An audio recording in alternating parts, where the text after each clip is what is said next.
इंदिरा गांधी राष्ट्रीय मुक्त विश्वविद्यालय इग्नू का 39वां दीक्षांत समारोह आज आयोजित किया गया। इस दौरान विश्वविद्यालय के करीब 3,42,000 छात्रों को डिग्री, डिप्लोमा और सर्टिफिकेट प्रदान किए गए, जिनमें 82 पीएचडी डिग्री भी शामिल हैं। उपराष्ट्रपति सीपी राधाकृष्णन दीक्षांत समारोह में मुख्य अतिथि के तौर पर शामिल हुए। उन्होंने प्रतिभावान छात्रों को गोल्ड मेडल से सम्मानित किया। दिल्ली के उपराज्यपाल तरनजीत सिंह संधू भी इस मौके पर मौजूद थे। दिल्ली में पवन खेड़ा के आवास पर असम पुलिस पहुंची थी। ये कार्रवाई असम के मुख्यमंत्री और उनकी पत्नी के खिलाफ दिए गए विवादित बयान को लेकर की जा रही है। इस दौरान असम पुलिस के साथ दिल्ली पुलिस भी मौजूद रही। गौरतलब है कि पवन खेड़ा ने 5 अप्रैल को एक प्रेस वार्ता में हिमंता बिस्वा शर्मा पर कई आरोप लगाए थे। इसके अलावा उन्होंने उनकी पत्नी पर कई पासपोर्ट रखने का आरोप लगाया था।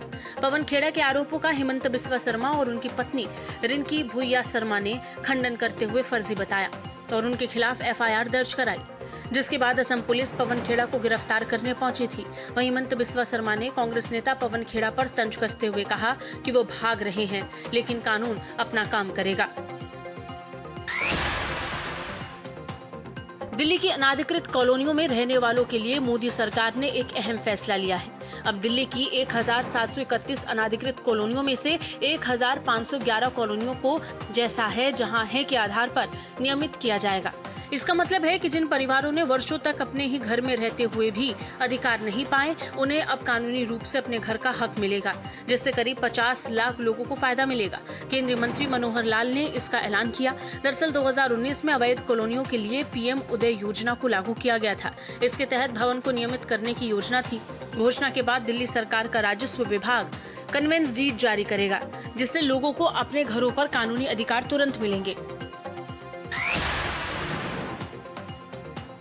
खाद्य प्रसंस्करण उद्योग मंत्रालय ने उत्पादन आधारित प्रोत्साहन योजना शुरू की है, जिसका उद्देश्य वैश्विक बाजारों में भारतीय ब्रांड्स को मजबूती देना और भारत को वैश्विक खाद्य निर्माण क्षेत्र में अग्रणी बनाना है। इस योजना को वित्त वर्ष 2021-22 से वित्त वर्ष 2026-27 तक 6 वर्षों की अवधि के लिए लागू किया गया है, जिसके लिए कुल 10,900 करोड़ का वित्तीय परिव्यय निर्धारित किया गया है। देश भर में 274 यूनिट्स को कवर करते हुए कुल 128 कंपनियों को मंजूरी दी गई है। भारत ने पड़ोसी पहले की नीति को और मजबूत करते हुए भारतीय नौसेना का पोत INS सुनयना मालदीव की राजधानी माले पहुंचा। ये यात्रा IOS सागर पहल का एक महत्वपूर्ण हिस्सा है, जिसका उद्देश्य हिंद महासागर में क्षेत्र सुरक्षा और सहयोग को बढ़ावा देना है। इस मिशन की सबसे खास बात ये कि INS सुनयना पर भारत के अलावा 16 मित्र देशों के 39 अंतर्राष्ट्रीय चालक दल के सदस्य सवार हैं। ये पहल साझेदारी के माध्यम से नेतृत्व के भारत के विजन को दर्शाती है।